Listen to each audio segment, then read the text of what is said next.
qualifies for in-school deferment on their student loans. Imagine you're juggling classes, exams, and maybe even a part-time job, all while trying to keep your student loans from piling up. If that sounds familiar, you might wonder who can pause those payments while still hitting the books. Well, in-school deferment is a way to do just that. It's a temporary break from making student loan payments, but only for certain students. To qualify, you need to be enrolled at least half-time in an eligible school or program. That means taking enough classes to be considered a half-time student by your school's standards. Usually, this means taking at least 6 credit hours for undergraduates or 4 credit hours for graduate students each semester. If you're in a certificate or professional program, the school will determine if your enrollment counts as half-time. Federal student loans automatically get put into deferment once your school reports your enrollment status. That means you don't have to do much to qualify, as long as you're enrolled half-time or more. For private student loans, you usually need to request the deferment yourself. You'll have to contact your loan servicer or lender and submit proof of your enrollment, like an official enrollment verification from your school. Parent plus loan borrowers can also qualify if their child is enrolled at least half-time.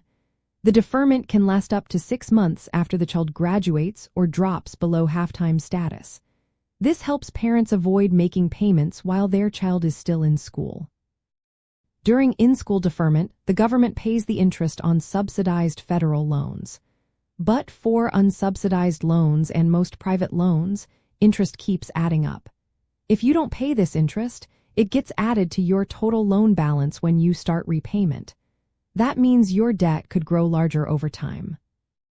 If you're struggling to make payments, in-school deferment can offer relief.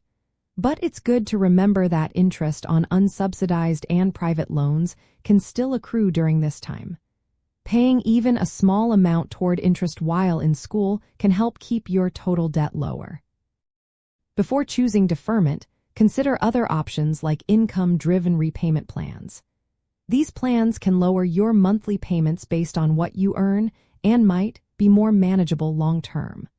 Always check with your loan servicer to confirm your eligibility and understand how deferment might affect your total loan costs. In short, if you're enrolled at least half-time in an eligible program, you probably qualify for in-school deferment. Federal loans often get deferred automatically, but private loans usually requiring a request. Remember, interest may still accrue, so it's smart to explore all your repayment options to keep your student debt manageable.